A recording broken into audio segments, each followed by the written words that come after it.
हम देख रहे हैं, कल भी हमने देखा कि प्रभु यीशु मसीह के द्वारा हमें क्या मिला।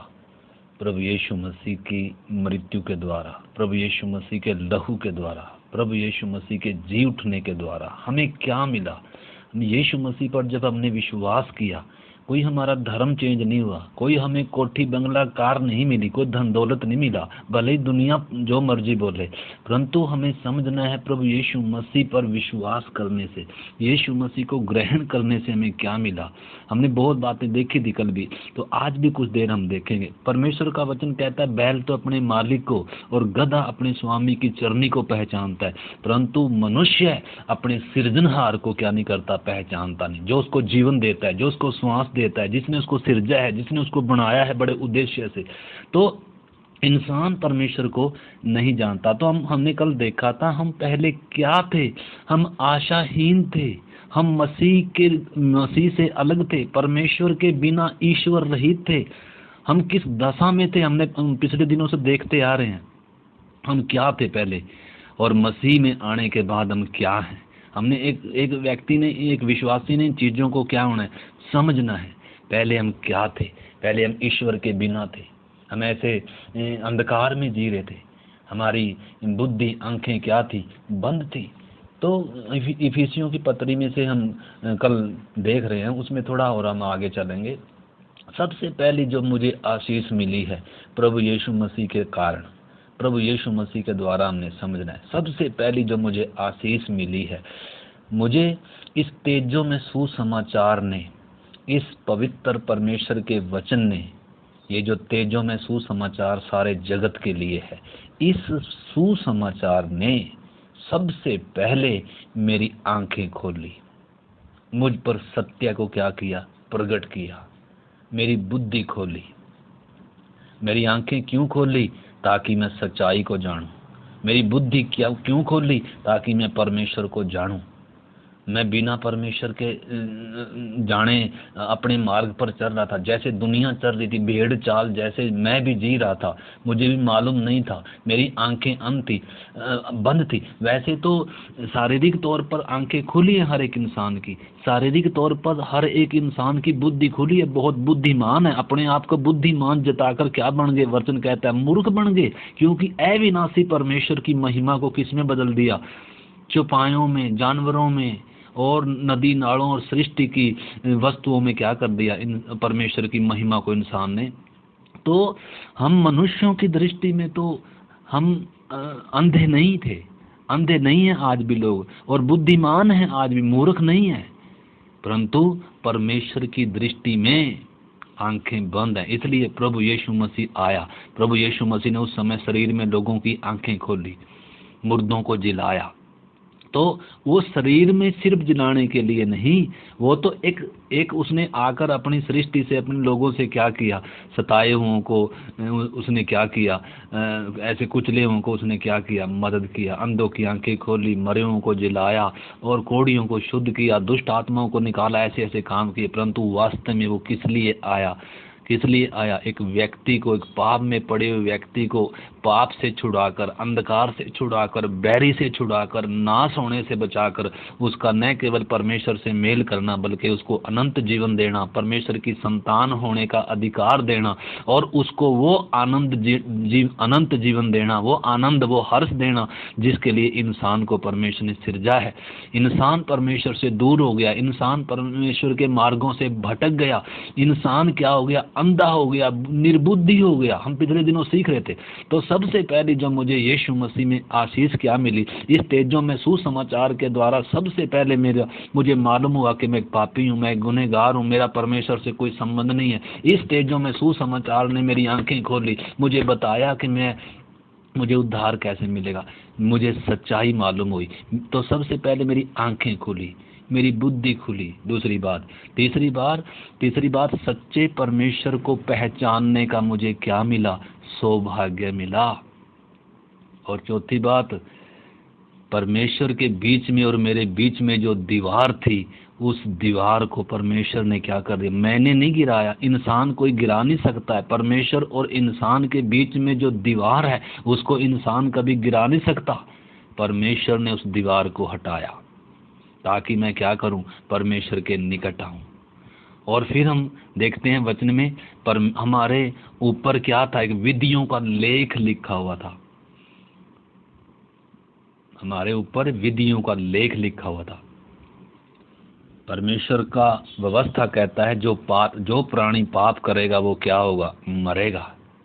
तो वचन में लिखा है कोई भी धर्मी नहीं है, एक भी नहीं है, सब ने क्या किया है, पाप किया। तो आत्मिक रीति से सब मुर्दा थे। हम क्या थे, देखते हुए भी क्या थे, अंधे थे। हम उनको परमेश्वर मान रहे थे, उन निर्जीव चीजों को, उन सृष्टि की वस्तुओं को, उन नदियों को, पहाड़ों को, पत्थरों को, जो वास्तव में परमेश्वर, ये सृष्टि की वस्तुएं, सृष्टिकर्ता और है। हम उस सृष्टिकर्ता को किसी लेवल में नहीं ला सकते, उसको किसी चीज की उपमा नहीं दे सकते उससे। वचन में कहता है तुम मेरी उपमा किससे दोगे, तुम मेरा मिलान किससे करोगे कि मैं उसके समान ठहरूं। तो इसलिए परमेश्वर कौन है कर हमें क्या हुआ, मसीह में आकर जो मुझे आशीष मिली है, हमने समझना, हम कल भी देख रहे थे, मसीह में आकर मेरा धर्म नहीं बदला है। मेरा आज भी धर्म वही है, मेरा नाम भी वही है, परंतु मेरा जीवन बदला। और हम देख रहे हैं मेरी आंखें खुली, मेरी बुद्धि खुली। सच्चे परमेश्वर को पहचानने के लिए मुझे क्या मिला, सौभाग्य मिला। और जो बीच में दीवार थी उसको प्रभु ने हटाया, और जो विधियों का लेख मेरे ऊपर था उसको भी क्या किया, मिटाया। और मुझे क्या दी, अब एक आशा दी। हम कल देख रहे थे कि परमेश्वर ने जो हमें दिया है ना, वो अब तक जो दिया है वो नाशवान नहीं दिया, बल्कि अविनाशी दिया है, हमें दे दिया है परमेश्वर ने हमें। और ये जो दिया है ना, ये कभी मिटेगा नहीं। मौत भी इसको क्या नहीं कर सकती, ऐसा जीवन दिया, इसको मौत भी चुरा नहीं सकती। ऐसा आनंद और ऐसी खुशी और ऐसी शांति दी कि दुनिया की कोई भी विपरीत परिस्थिति उस चीज को क्या नहीं कर सकती, हमें हमसे छीन नहीं सकती। निश्चय है, जब तक हम परमेश्वर के वचन में बलवंत नहीं होंगे, या आत्मा में मजबूत नहीं होंगे, या सही रीति से परमेश्वर को नहीं जानेंगे, या सही रीति से परमेश्वर के साथ जब हमारा क्या नहीं होगा, वो संगति नहीं होगी, तो हम निराश होंगे, हम दुखी होंगे, हम परेशान होंगे। क्योंकि इस मार्ग में क्या है, समस्याएं हैं। इस मार्ग में क्या, दुनिया से विपरीत है मार्ग ये। परंतु हमने समझना है, मुझे जो आशीष मिली है, मुझे जो सौभाग्य मिला है, मुझे जो परमेश्वर ने दिया है, वो कोई छीन नहीं सकता है। इसलिए जब हम देखते हैं, हम देख रहे थे कि मुझे क्या मिली है, मेरे पास कोई आशा नहीं थी, निराश थे, हताश थे। भक्ति करने के बाद, पूजा पाठ करने के बाद जीवन में कोई आशा नहीं थी, कोई खुशी नहीं थी। बस ऐसे ही अपने आप को झूठी तसल्ली देकर क्या कर रहे थे, कहीं पवित्र स्थानों में जाते थे, झूठी तसल्ली लेकर पाकर आ जाते थे। सोचते थे शायद हमारे पाप माफ हो गए, शायद हमने स्नान कर, शायद हमने नाम जप कर, शायद हमने बहुत बड़ा कोई धर्म कर्म का काम कर। और अपने अंदर क्या सोचते थे, हमने झूठी तसल्ली पाते थे कि हमारा शायद ये ही मार्ग है, क्योंकि दुनिया ऐसी चल रही है, भेड़ चाल हम भी ऐसे ही चल रहे थे। परंतु इस सुसमाचार ने मेरी आंख, मेरी बुद्धि, मेरी समझ खोली, मुझे सच्चे परमेश्वर को जानने का सौभाग्य दिया। मैं जो बिना आशा के था, ईश्वर रहित था, मेरे पास परमेश्वर नहीं था, जीवित परमेश्वर नहीं था। मेरे स्वयं के बनाए हुए ईश्वर तो बहुत थे, परंतु वास्तव में जो मेरा परमेश्वर है, मैं उस परमेश्वर से रहित था, उससे अलग था मेरा जीवन। धन्यवाद हो यीशु मसीह के लिए, धन्यवाद हो पिता परमेश्वर के प्यार के लिए, जिसने अपना इकलौता पुत्र मेरे गुनाहों के बदले मरने के लिए भेजा, जिसने मेरी आंख खोली, जिसने मेरी बुद्धि खोली, जिसने मुझे मरे हुओं में से जिलाया, जिसने बीच की दीवार को हटाया। मेरे ऊपर जो दंड था, जो विधियों का लेख था, पाप मैंने किया, गुनहगार मैं था, मृत्यु मुझे मिलनी थी, दंड मुझे मिलना था, लेकिन यीशु ने उठा लिया और मुझे क्या दिया, अनंत जीवन दिया। और मुझे क्या दी, एक आशा दिया। टाटा अंबानी के पास ये आशा नहीं है, बिल गेट के पास ये आशा नहीं है। उनके पास करोड़ों अरबों के हिसाब से दुनिया पैसा है, धन दौलत है, परंतु उनके पास आशा नहीं है। बीमारी आएगी उनको डरना पड़ेगा, समस्या आएगी उनको डरना पड़ेगा, और उनको मौत के आगे दुनिया क्या करती है, कांपती है। मौत इंसान का सबसे बड़ा शत्रु है। परंतु धन्यवाद हो यीशु मसीह का, उसने मुझे मृत्यु के भय से क्या कर दिया, आज़ाद कर दिया। मुझे अनंत जीवन दिया। अनंत जीवन का मतलब है जो मौत के बाहर है, जिसका मौत के ऊपर क्या नहीं है, कोई असर नहीं है। यीशु मसीह हमने समझना, बहुत सारी दुनिया को मालूम नहीं है, इसलिए वो उल्टी सीधी बातें बोलते हैं। इन्होंने धर्म चेंज कर दिया, इनको नौकरी, इन्होंने कुछ पैसे मिल गए, ये इनको कुछ लालच दिया गया, दुनिया को मालूम नहीं। मेरे प्यारे भाई बहन, जो भी आज मेरे इस बात को, इस परमेश्वर के वचन को सुन रहे, आपने समझना है, क्या आपकी आंखें खुल गई? क्या आपकी बुद्धि खुल गई? जो भी बहुत सारे विश्वासी भी अभी तक ऐसे हैं, वो भी यीशु के पास शायद भौतिक चीजों के लिए आए होंगे, चंगाई आशीष के लिए आए होंगे, भूत प्रेतों से छुटकारे के लिए आए। यीशु मसीह, ठीक है, वो चीजें भी प्रभु ने किया, परंतु वास्तव में यीशु उन चीजों के लिए नहीं आया। यीशु एक अंधे व्यक्ति की, जो पाप में मुर्दा व्यक्ति है, जो निर्बुद्धि होकर अपने बनाए मार्गों पर चल रहा है, उसकी आंखें खोलने, बुद्धि खोलने, सच्चे परमेश्वर को पहचानने का सौभाग्य दिया। मार्ग, सच्चाई और जीवन मैं ही हूँ, प्रभु ने कहा। उसने बीच की दीवार को हटा दिया, विधियों के लेख को मिटा दिया, और हमें जो बिना आशा के थे, बिना परमेश्वर के थे, बिना मसीह के थे, उस मसीह में, उस उद्धार के गिफ्ट में कितनी आशीष परमेश्वर ने हमें दी है। तो जब दुनिया में धनवान लोग, आज कोरोना फैला हुआ दुनिया में, किसी के पास कोई आशा नहीं है, सब मौत के भय में है। आने वाला जीवन कैसा होगा, हम क्या कुछ होंगे मरने के बाद, किसी को कुछ मालूम नहीं है। कोई है नहीं है जो मुर्दों में से जी उठकर जिसने उनको बताया हो। यीशु मसीह ही सिर्फ मुर्दों में से जी उठा, लेकिन यीशु मसीह के सुसमाचार का लोग मानने के लिए क्या नहीं है, तैयार नहीं है, क्योंकि लोगों के मन मर्जी के मार्गों से विपरीत है ये मार्ग परमेश्वर का। परमेश्वर के मार्ग में और मनुष्यों के मार्ग में जमीन और आसमान का फर्क है। किसी ने मनुष्य को मुर्दों में से जी उठकर बताया नहीं है कि मरने के बाद क्या होगा, परंतु यीशु मसीह ने मुर्दों में से जी उठने के बाद सारी घटनाएं बताई हैं। एक इंसान मरने के बाद कहाँ जाएगा, उसका न्याय होगा। परमेश्वर ने सारी बातें प्रभु ने हमें बताई। हम किसी कल्पना में नहीं चल रहे हैं, किसी झूठ पर नहीं चल रहे हैं, किसी मरे हुए व्यक्ति के पीछे नहीं चल रहे हैं, किसी गुरु के पीछे नहीं चल रहे हैं। हम उसके पीछे चल रहे हैं जो निर्दोष था, निष्पाप था, जन्म से जो निष्पाप था, संपूर्ण मानव जाति से जो अलग था, जो सारी मानव जाति के पापों का प्रायश्चित करने के लिए अपना बलिदान दिया, और जो मुर्दों में से क्या हो गया, जी उठा, और सबके देखते देखते गया और फिर से आने वाला है। तो इसलिए हमें वो आशा दिया उसने, हमें उस आशा के लिए उसने नया जन्म दिया। दुनिया के पास ये आशा नहीं है, दुनिया जिए जा रही है। वो सोच रहे हैं शायद 84 लाख योनि में जाना पड़ेगा, शायद फिर से पता नहीं कौन सी दुनिया मिलेगी हमें। उनको मालूम नहीं है मरने के बाद क्या होगा, परंतु मसीह यीशु में ही सिर्फ ये आशा है, और किसी के पास आशा नहीं। हमने समझना है, हमें आशा मिली है, मुझे आशा दी है परमेश्वर ने। दुनिया के पास जब आशा नहीं है, तो आइए हम परमेश्वर के वचन से एक वचन और हम पढ़ेंगे। परमेश्वर के वचन से हम पढ़ते हैं पहला पतरस 1 अध्याय का 3-4 हमने पढ़ लिया था, और आज हम पढ़ेंगे दूसरा पतरस 3 अध्याय उसका 8 वचन हम पढ़ेंगे। दूसरा पतरस 3 अध्याय का 8 वचन।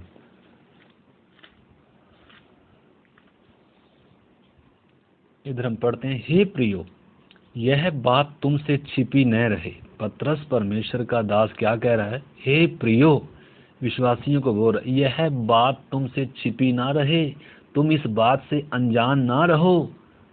क्योंकि आज बहुत सारे विश्वासियों से ये बातें छिपी हुई हैं, अनजान है, क्योंकि बाइबल वचन को पढ़ते नहीं है। तो इधर लिखा है, हे मेरे प्रियो, यह बात तुमसे छिपी न रहे कि प्रभु के यहाँ एक दिन, प्रभु के यहाँ एक दिन 1000 वर्ष के बराबर है।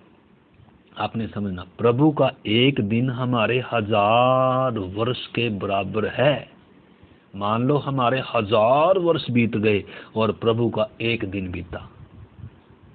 हम सीमा में रहते हैं, परमेश्वर सीमा में रहने वाला चीज नहीं है। परमेश्वर असीमित है, हमें सीमित समय मिला है। इस सृष्टि की भी एक सीमा रखा है परमेश्वर ने, इसकी भी एक उम्र है। ये भी क्या है, एक दिन हट जाएगा, बूढ़ा हो गया। ये भी वचन में लिखा है, आकाश और ये पूरी सृष्टि क्या है, पुराने कपड़े की तरह। परमेश्वर क्या करेगा, इसको भी बदल देगा। इसकी एक सीमा ठहरा रखी, मनुष्य की एक सीमा है। 120 साल के ऊपर परमेश्वर ने कहा मनुष्य क्या नहीं करेगा। सबसे पहले परमेश्वर ने एक लंबी उम्र दी थी मनुष्य को, परंतु पाप बुराई बढ़ने के कारण आबादी बढ़ रही है, इसलिए परमेश्वर ने मनुष्य की उम्र क्या कर दी, और कम कर दी 120 साल। तो हम सीमा में रहते हैं, हम एक सीमा के एक दायरे में रहते हैं, परंतु परमेश्वर किसी दायरे में किसी सीमा में नहीं रहता। वो असीमित परमेश्वर है। उसके वर्षों का कोई क्या नहीं है, कोई गिनती नहीं है। उसका कोई जन्मदिन नहीं है, उसका कोई मृत्यु का दिन नहीं है। हमारा एक जन्मदिन है, एक मृत्यु का दिन है। हम एक सीमा में रहते हैं। हम कभी बच्चे थे, फिर जवान हुए, फिर बूढ़े हो रहे हैं, और एक दिन क्या हो जाए, मिट जाएंगे और छाया के समान चले जाएंगे, भाप के समान चले जाएंगे, और फूल के समान मुरझा जाएंगे, घास के समान सूख कर झड़ जाएंगे। परंतु परमेश्वर सदा सदा एक सा है। वो अपरिवर्तनीय है, वो कभी बदलता नहीं है। हम बदलते हैं, हम बूढ़े होते हैं, हम सीमा में रहते हैं। तो इसलिए दिन हमारे ठहरा रखे परमेश्वर ने, हमारे लिए परमेश्वर ने दिन और रात ठहराए। परमेश्वर के लिए वास्तव में कोई दिन नहीं है, परमेश्वर के लिए कोई रात नहीं है, परमेश्वर के लिए कोई शाम सुबह नहीं है, ये हमारे लिए है। तो इधर हम देखते हैं, लिखा है परमेश्वर का एक दिन 1000 वर्ष के बराबर है, और 1000 दिन एक वर्ष के बराबर है। प्रभु अपनी प्रतिज्ञा के विषय में देर नहीं करता, जैसी देर कुछ लोग समझते हैं, पर तुम्हारे विषय में धीरज धरता है और नहीं चाहता कि कोई नाश हो। परमेश्वर अपनी प्रतिज्ञा के विषय में देर नहीं करता, उसने प्रतिज्ञा कर रखी है। इसलिए धरती पर इन दिनों जो घटनाएं घट रही हैं, अंतिम दिनों के ये लक्षण हैं, प्रभु की आमद के चिन्ह है, ये प्रभु ने बताया था। तो इसलिए बहुत सारे लोग सोचते हैं कि ये तो ऐसे ही चलता रहेगा, ये तो ऐसे ही चलती रहेगी, पृथ्वी आज तक चलती आ रही है, ये तो कभी खत्म ही नहीं होगी और कुछ नहीं ऐसा होगा।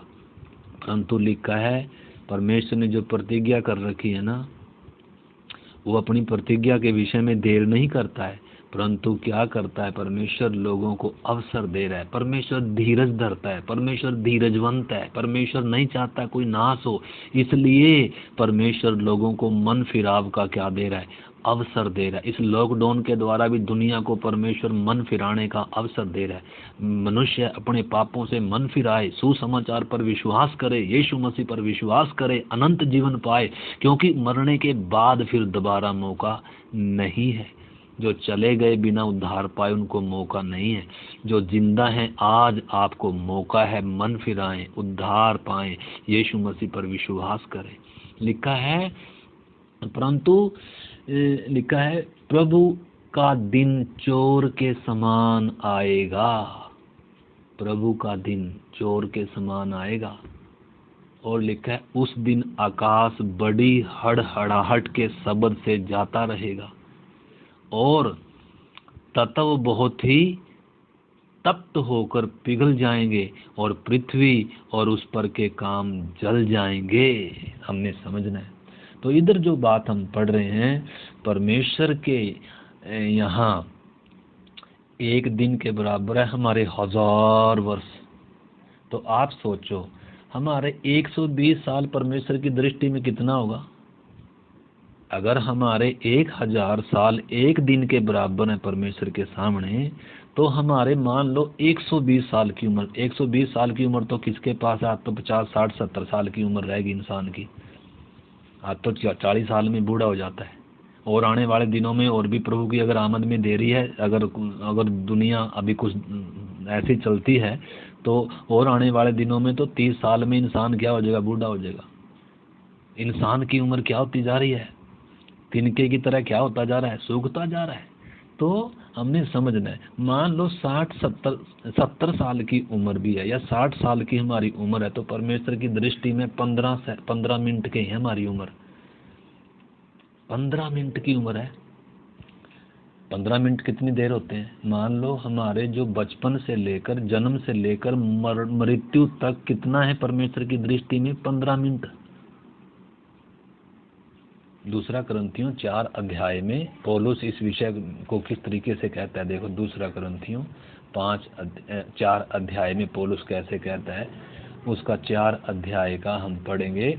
17 वचन लिखा है, क्योंकि हमारा पल भर का हल्का सा क्लेश, ये जिंदगी पल भर की है। हम देख रहे हैं भाप के समान है, ये छाया के समान है मेरे भाई। ये आप जो 60 70 100 साल का जीवन आप जो सोचते हो ये बहुत लंबा है, ये कभी खत्म ही नहीं होगा, अरे ये तो भाप के समान है, ये पल भर का है उस अनंत जीवन के सामने। इसकी कोई क्या नहीं है, कोई वैल्यू नहीं है। इसलिए मेरे प्यारे भाई बहन, इससे पहले कि ये पल भर का जीवन खत्म हो जाए, भाप के समान उड़ जाए, छाया के समान ढल जाए, अनंत जीवन पाने का मौका है। प्रभु यीशु मसीह अमरता लेकर आया, अनंत जीवन लेकर आया, मुर्दों को जिलाने आया। वो हम पापों अपराधों में मुर्दा थे, यीशु मसीह के बिना और कोई जिला नहीं सकता। यीशु मसीह ही मार्ग, जीवन और सच्चाई है, हमने समझना है। तो लोग पानी के बुलबुले पर, पानी का बुलबुला आपने देखो, पानी का बुलबुला कितनी देर का होता है? पानी के साबुन का पानी के जो बुलबुला होता है उस पर बहुत रंग बिरंगे क्या दिखते हैं, बहुत ऐसी ऐसी चीजें दिखती हैं, परंतु थोड़ी देर के लिए होता है। ऐसे ही मनुष्य पानी के बुलबुले पर सब बसे हुए हैं। ये पृथ्वी भी तात्कालिक है, थोड़े समय के लिए है। जो मकान इस पर बने हुए हैं, जो भी इस पर है, चाहे कितना भी जगत क्या हो, हमने समझना है ये सब क्या है, नाशवान चीज है। जो भी दिखने में आता है सब नाशवान है। जो भी चीजें दिखती हैं वो मिटने वाली हैं। आपके हाथों से ये जीवन भी छूटने वाला है मेरे प्यारे भाई बहन। इसीलिए अपनी जाति धर्म के घमंड को छोड़कर, अपनी इच्छा अभिलाषाओं के, अपने पाप की उन मार्गों को छोड़कर, मन फिराकर यीशु मसीह पर विश्वास करें। मन खोलें, समझ खोलें, प्रभु आपकी समझ खोलेगा। आप अपना मन खोलें और प्रभु आपको स्वर्गीय जीवन देगा। हम पिछले दिनों देख रहे हैं मनुष्य का ये जीवन पल भर का है, भाप के समान है। यीशु के पास आने से मुझे ये 15 मिनट का सुख नहीं, परंतु अनंत काल का क्या मिला है, आनंद मिला है। जो अभी तक मिल चुका है वो कितना ठोस है। परमेश्वर ने जो अभी तक मुझे दिया वो कितना ठोस है। मैं जन्म से अंधा था, मुझे मालूम नहीं था परमेश्वर कौन है। मैं निर्बुद्धि था, मुझे मालूम नहीं था। मैं भेड़ चाल की तरह चल रहा था, परंतु मेरे परमेश्वर ने मुझ पर दया की। उसने मुझे प्यार किया, उसने मुझे वो बचाने के लिए आया। मेरी दशा को देख नहीं सका। वो परमेश्वर है, वो मेरा सृजनहार है, वो सारे जगत का, वो हर एक मनुष्य का परमेश्वर है। इसलिए उसने सारे जगत से प्यार किया। हर एक पापी से वो प्यार करता है, हर एक पापी को पाप से बचाना चाहता है। परंतु अगर पाप से इंसान छुटकारा नहीं पाएगा तो इस पाप के कारण मनुष्य के ऊपर क्या है, दंड है। पाप इंसान को किधर लेकर जाएगा, नरक की आग में लेकर जाएगा। क्योंकि परमेश्वर न्यायी भी है, परमेश्वर प्यार करता है, नहीं चाहता कोई नाश हो।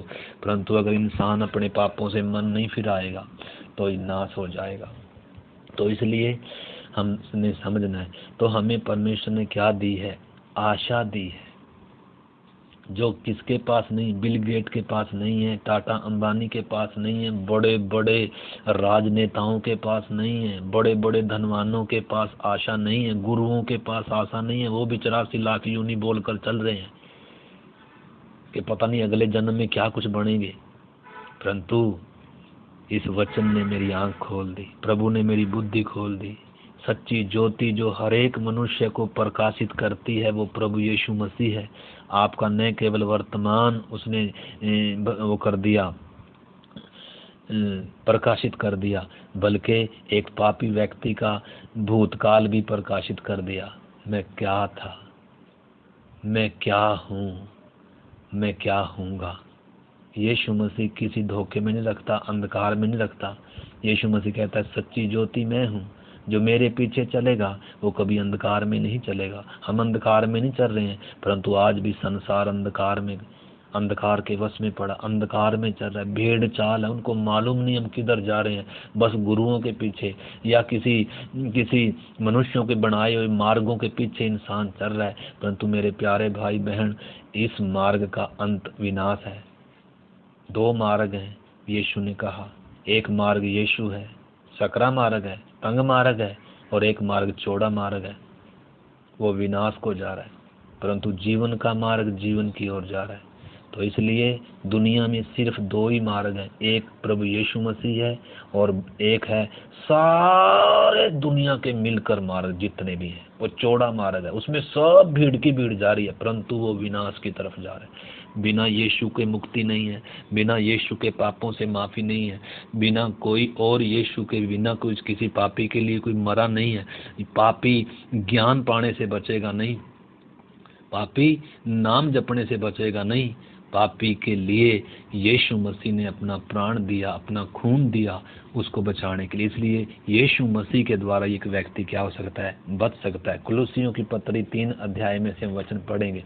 हमें जो परमेश्वर ने आशा दी है इस पृथ्वी की नहीं दी, क्योंकि ये पृथ्वी तात्कालिक है। जो लोग आपको, जो ज्ञानी, जो बड़े बड़े, जो आप आज इंसान हम भी जिनकी पहले उपासना करते थे और करते थे, इसी दुनिया का धन मिलेगा, आशीष मिलेगी, ये मिलेगा, वो मिलेगा, ऐसा कर कर हम भी क्या कर रहे थे, चल रहे थे। परंतु प्रभु ने आंखें खोली, भाई ये मिटने जा रहा है सारा कुछ, जिनके पीछे तू लगा हुआ है। तो मेरी समझ बुद्धि जब खुली, मैंने सच्चाई को पहचाना और मैंने प्रभु को विश्वास किया कि यीशु मसीह मेरे गुनाहों के लिए मरा। मैंने यीशु को पुकारा, उसने मुझे छुड़ाया और उसने मुझे अनंत जीवन दिया।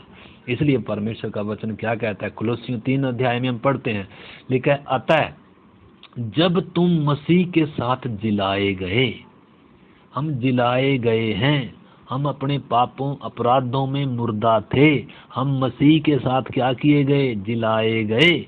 और लिखा है, तो स्वर्गीय वस्तुओं की खोज में रहो। किन वस्तुओं की खोज में? पृथ्वी की वस्तुओं की खोज में नहीं, लिखा है स्वर्गीय वस्तुओं की खोज में रहो, जहां मसीह विद्यमान है और परमेश्वर के दाहिनी ओर बैठा है। पृथ्वी पर की नहीं, परंतु स्वर्गीय वस्तुओं पर मन लगाओ, चित्त लगाओ, क्योंकि तुम तो मर गए और तुम्हारा जीवन मसीह के साथ परमेश्वर में छिपा हुआ है। जब मसीह जो हमारा जीवन है प्रकट होगा, तब तुम भी उसके साथ महिमा सहित प्रकट किए जाओगे। तो स्वर्गीय वस्तुएं सदा की हैं मेरे भाई। ये पृथ्वी तात्कालिक है, मिटने वाली है। अगर आपका ध्यान पृथ्वी पर है, आपका सब कुछ पृथ्वी पर है, इसलिए प्रभु ने कहा अपना धन भी पृथ्वी पर ना जोड़, जहाँ ये मिट सकता है, चोर चुराएंगे, काई लग जाएगी और सब। ये जब सारी चीजें जब नाशवान है और आप उसी के पीछे लग रहे, उसी पर आपका मन है, तो ये जब आपसे छूटेगा तब आपका क्या होगा? उस धनवान के लिए आवाज आई ना, जो कह रहा था, हे मेरे मन सुख से रह, आनंद कर, खा पी, क्योंकि तेरे पास बहुत वर्षों के लिए धन संपत्ति है। उसी दिन आवाज आई, हे मूर्ख, आज रात तेरा प्राण तुझसे ले लिया जाएगा। फिर ये सब किसका होगा? तो इसलिए भाई, प्रभु यीशु मसीह दुनिया का ये कूड़ा कबाड़ देने के लिए नहीं आया। यीशु मसीह अनंत जीवन देने आया। स्वर्गीय वस्तुएं जो सदा की हैं, वो सदा का जीवन देने आया। यीशु के लिए कष्ट दुख उठाने से हमें क्या भी मिलता है? स्वर्ग में धन मिलता है, स्वर्ग में धन जुड़ता है हमारा।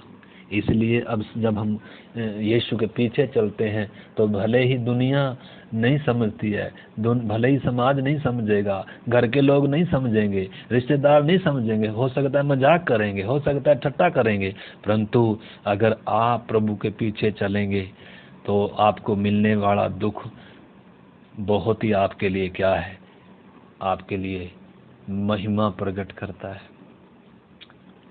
बहुत ही क्या है वो वचन जो हमने पढ़ा था, 2 कुरिन्थी 4 अध्याय का 16 वचन, एक बार और पढ़ेंगे। 2 कुरिन्थी 4 अध्याय का 16 वचन, उसमें हम पढ़ रहे थे, लिखा है, क्योंकि हमारा पल भर का हल्का सा क्लेश हमारे लिए बहुत ही महत्वपूर्ण है। ये पल भर के जीवन में जो कष्ट है ना, जो हल्का सा, जीवन पल भर का है और कष्ट क्या है? हल्का सा क्लेश, हल्का सा दुख है। ये हल्का सा दुख है। जो दुख यीशु मसीह ने हमारे पापों के लिए उठाया, जो सजा उसने उठाई, उसके मुकाबले ये कष्ट कुछ भी नहीं है। इसको वचन कहता है हल्का सा है। और ये हल्का सा भी क्यों है? परमेश्वर हमारे से नाराज है इसलिए नहीं, परमेश्वर ने हमें छोड़ दिया इसलिए नहीं है, बल्कि ये पल भर का हल्का सा जो क्लेश है, ये बहुत ही महत्वपूर्ण है हमारे लिए। ये हमें मसीह के स्वभाव में लाने के लिए है। ये हमारा ध्यान इस पृथ्वी की वस्तुओं से हटाने के लिए है। ये हमें स्वर्गीय व्यक्ति में बदलने के लिए है। ये हमें आत्मा में परिपक्व करने के लिए है। लिखा है पल भर का हल्का सा क्लेश हमारे लिए बहुत ही महत्वपूर्ण है और अनंत महिमा उत्पन्न करता जाता है।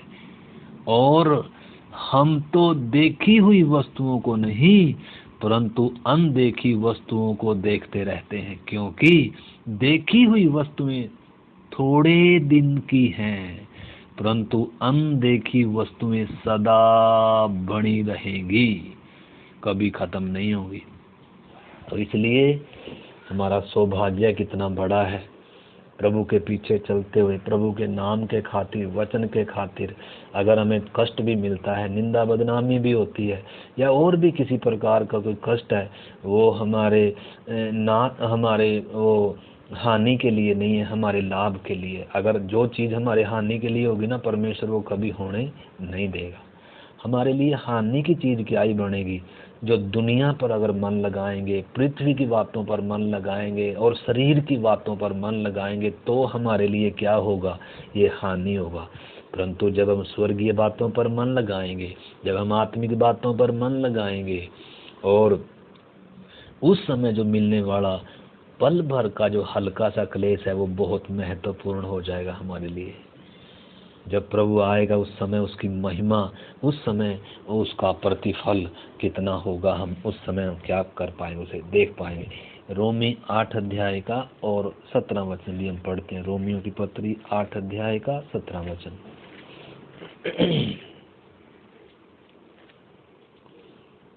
इधर लिखा है, और यदि संतान है तो वारिस भी है। यदि हम परमेश्वर की संतान है, यीशु ने परमेश्वर की संतान होने का क्या दिया है? हक दिया है। हक से हम परमेश्वर को पिता कर कर, अब्बा कर कर बुलाते हैं, क्योंकि हमने क्या लिया है? नया जन्म पाया। इस वचन से, पवित्र आत्मा के द्वारा, प्रभु के द्वारा हमने एक नया जन्म पाया है। हम परमेश्वर की संतान है।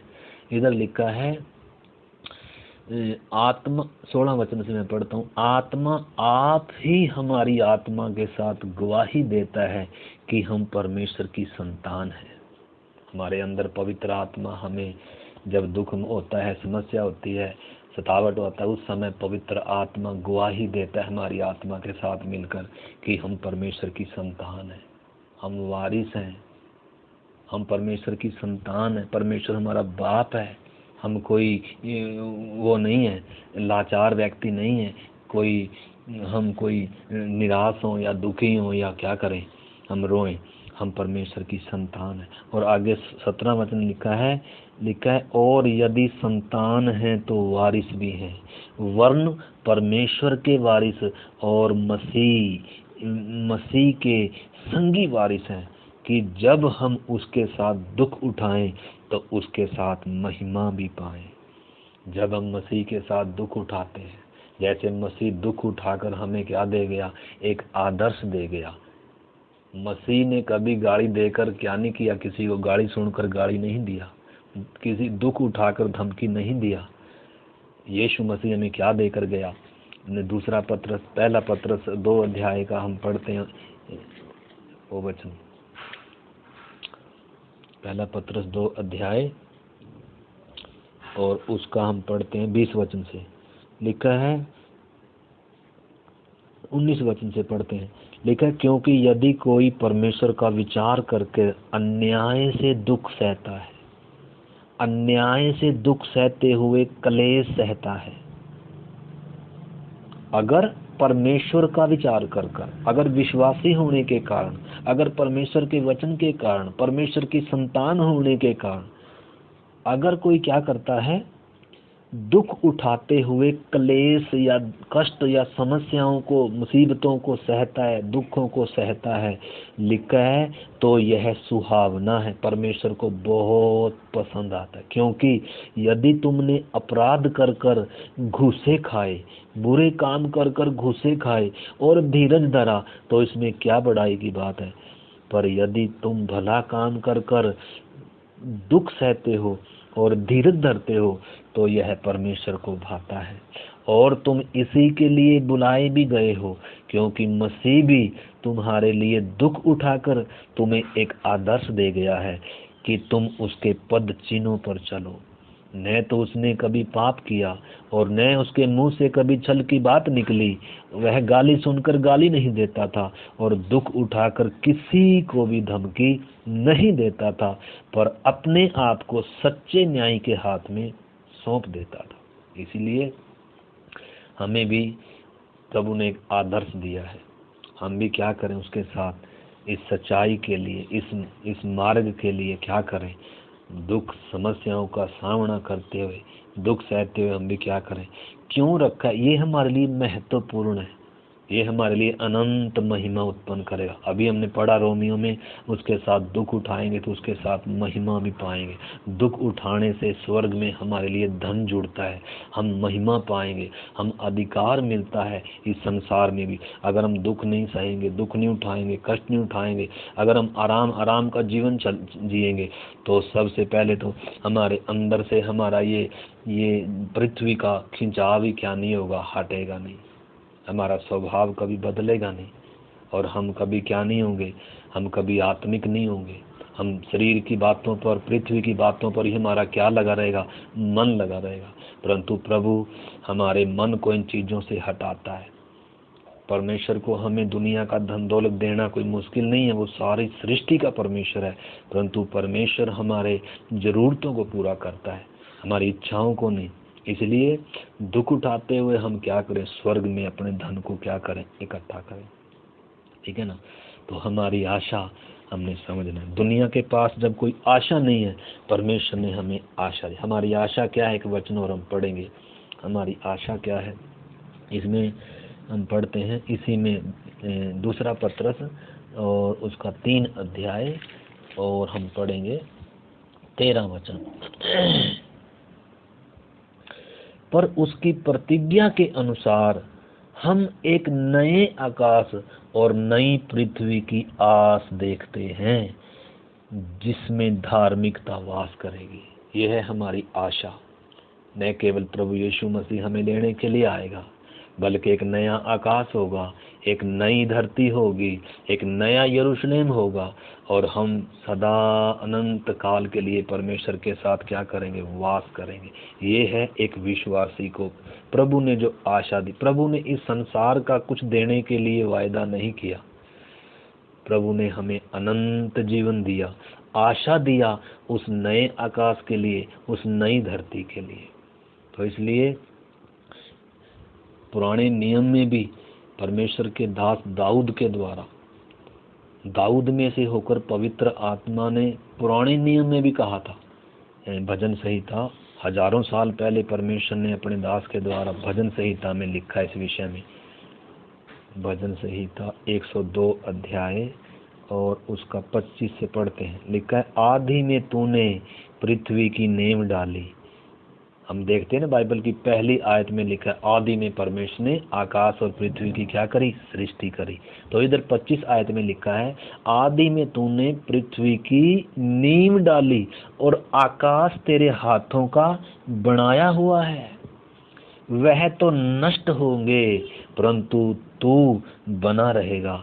वह सब कपड़े के समान पुराना हो जाएगा, और तू उसको वस्त्र के समान बदलेगा, और वह बदल जाएगा, परंतु तू वही है, और तेरे वर्षों का अंत नहीं होने का।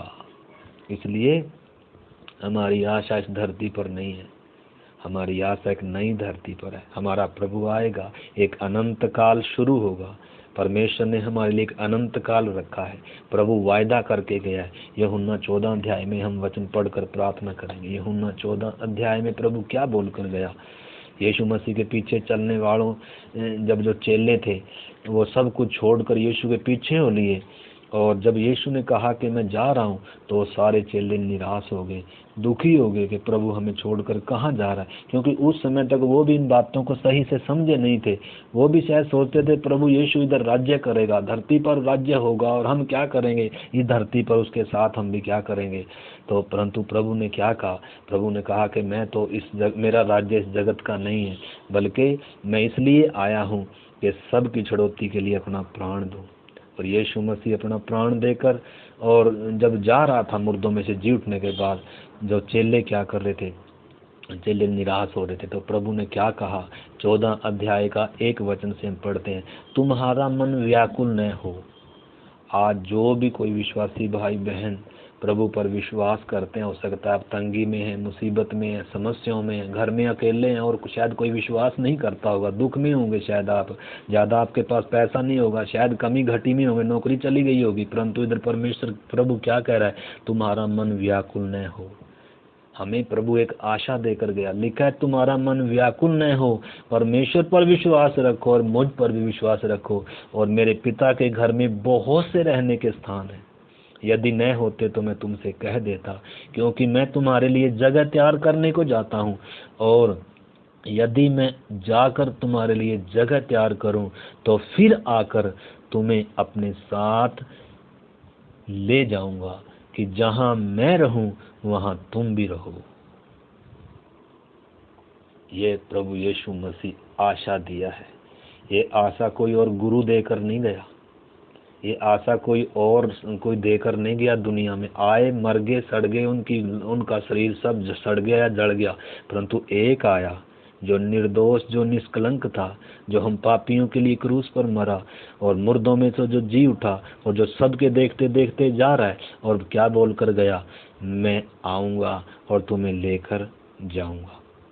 तो इसलिए जो लोग अब उसकी आमद को प्रिय जानते हैं, जिसको प्रभु आशा देकर गया है, उनके लिए परमेश्वर ने एक अनंत काल का क्या किया है, राज्य तैयार किया है। नया धरती, नया आकाश है। इसलिए हम क्या करना है, हमें उस प्रभु के लिए क्या होना है, तैयार होना है, शुद्ध होना है। वो इसी दूसरे पत्रस में एक आयत और पढ़कर हम प्रार्थना करेंगे। दूसरे पत्रस में लिखा है हमें कैसे होना चाहिए जब ये सब बातें पिघलने वाली हैं, उसको हम देखते हैं। लिखा है 3 का दूसरा पत्रस 3 अध्याय का, मैं एक बार फिर से 10 अध्याय आयत से पढ़ता हूँ। लिखा है, परंतु प्रभु का दिन चोर के समान आ जाएगा। उस दिन आकाश बड़ी हड़हड़ाहट के शब्द से जाता रहेगा, और तत्व बहुत ही तप्त होकर पिघल जाएंगे, और पृथ्वी और उस पर के काम जल जाएंगे। जबकि ये सब वस्तुएं इसी रीति से पिघलने वाली हैं, तो तुम्हें पवित्र चाल चलन में और भक्ति में कैसे मनुष्य होना चाहिए, और परमेश्वर के उस दिन की बाट किस रीति से जो होना चाहिए, और उसके जल्दी आने के लिए कैसा यत्न करना चाहिए, जिसके कारण आकाश आग से पिघल जाएंगे और आकाश के गण बहुत ही तप्त होकर पिघल जाएंगे। इधर परमेश्वर का वचन कहता है जब ये सब कुछ मिटने वाला है, तो हमें पवित्र चाल चलन में कैसे मनुष्य होना चाहिए, और प्रभु की आमद के लिए जागृत और उसकी कैसे बाट जोते रहना चाहिए। इसलिए जब इन दिनों प्रभु की आमद हम देखते निकट है, सारे चिन्ह बता रहे हैं, तो इसलिए इन दिनों हमें पवित्र चाल चलन में क्या होना है, सारे चाल चलन में हमने पवित्र बनना है। अब तक जो भी हम लापरवाही से जीते थे, उन सारे पापों को छोड़कर, सारी बातों से शुद्ध होकर, सारे चाल चलन में पवित्र होकर हमने अपने प्रभु के लिए शुद्ध और तैयार होना है। आइए हम प्रार्थना करें। प्यारे प्रभु, इस पवित्र वचन के द्वारा हर जीवन में पवित्र आत्मा काम करे प्रभु। हर एक को प्रभु इस आशा में आनंदित रहने के लिए, आशा हर दिन बढ़ती जाए प्रभु, और तेरी आमद के प्रति न केवल हम जागृत हों प्रभु, हम शुद्ध होते जाएं, सारे चाल चलन में पवित्र हों, और तेरी आमद की हम बाट जोते रहें प्रभु। प्रभु, क्योंकि तेरा प्रगट होना भोर का सा निश्चित है खुदावन। प्रभु, हमें जागृत रहने के लिए, स्वर्गीय वस्तुओं की ओर ताकते रहने के लिए हमारी सहायता कर। पृथ्वी पर की वस्तुओं पर हमारा मन न लगने पाए, शरीर की बातों पर मन न लगने पाए। प्रभु, दुनिया की कोई वस्तु हमें आपके प्रेम से अलग करने ना पाए। हम आशा में हर दिन आनंदित होकर प्रभु तेरी आमद को प्रिय जानकर हम तेरी बाट जोते रहें और सारे चाल चलन में शुद्ध और पवित्र होते हुए प्रभु तेरे नाम की महिमा के लिए जी सकें। प्रभु, हमारी सहायता कर। जो आदर्श तू देकर गया, जो नमूना तू देकर गया, हम उसी पद चिन्हों पर चलते हुए प्रभु और तेरे स्वभाव में एक दिन बदलते जाएं। हमारी सहायता कर पिता। आपके हाथ में सौंपते हुए यीशु मसीह के नाम से हम प्रार्थना को मांगते हैं। आमीन।